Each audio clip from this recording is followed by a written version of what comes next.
Friends, Germans, citizens from all over, sisters and brothers, we once had a dream. It was a dream of what Europe could have been. It wasn't about a single market, it wasn't about a single currency, it wasn't about a common budget. We dreamt of Europe as a peace with justice project. But that dream has now evaporated. In the cold, hard light that we woke up, it has gone. 15 years ago, a bankers' crisis led to austerity for the many and to a lot of money printing for the very few.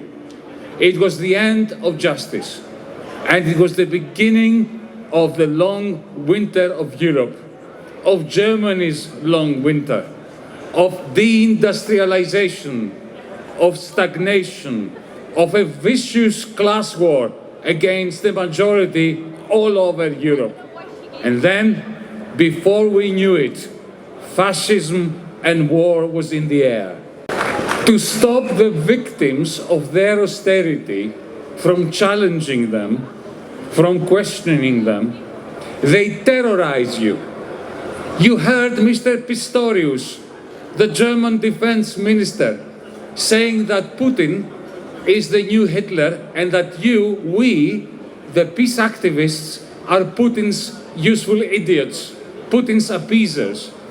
I have a question for Mr. Pistorius. I have a question for Mrs. von der Leyen. I have a question for Mr. Friedrich Merz.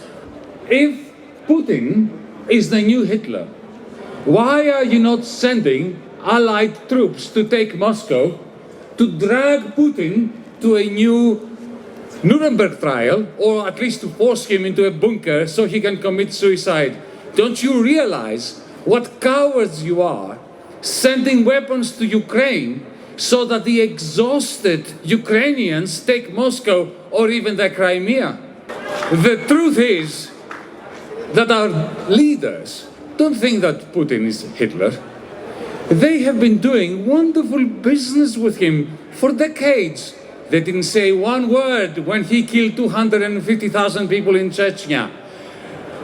All they care about, what they are in the business of, is a never-ending, very profitable war for themselves. That's all they care about.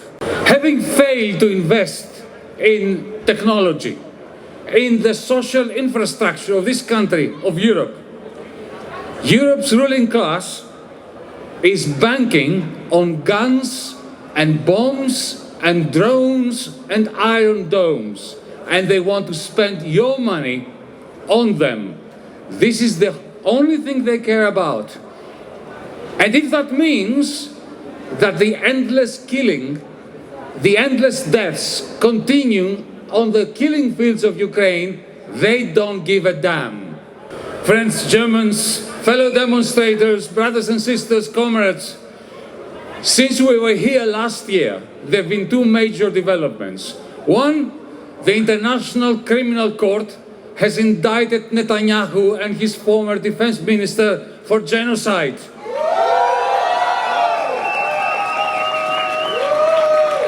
And also the second development, Donald Trump returned to the White House, openly advocating the completion of the genocide of Palestinians. A journalist asked me the other day, why are you still talking about Palestine in Munich? Why this fixation with Palestine? For two reasons. If this was 1938 and today was the morning after Kristallnacht, we would only have one duty: to defend the Jewish people from the Nazi pogroms.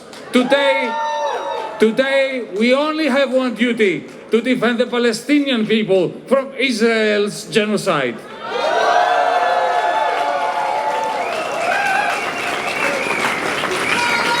But there is a second reason too, and I'll also will come to this later. And now I come to the other reason. The other reason is this: what started in Gaza does not stay in Gaza. The sheer brutality in Gaza cannot be contained there, especially when our leaders here in Europe give the green light to the supremacist settlers to commit genocide with our weapons, our bombs that we send to them, with our buildings sporting their flag, with their flag being projected on the European Union buildings in Brussels. Supremacist ideology gets reinforced in Germany, in France, in Belgium, in the Netherlands, in Italy, in Spain, in Greece. And you can see that in the polls. With the rise of fascism, you will see it next Sunday as a result of your general election here in the Federal Republic of Germany.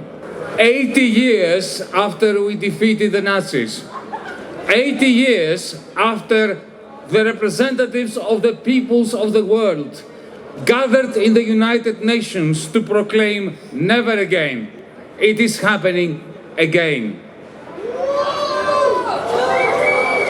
With the complicity and the blessings of our leaders.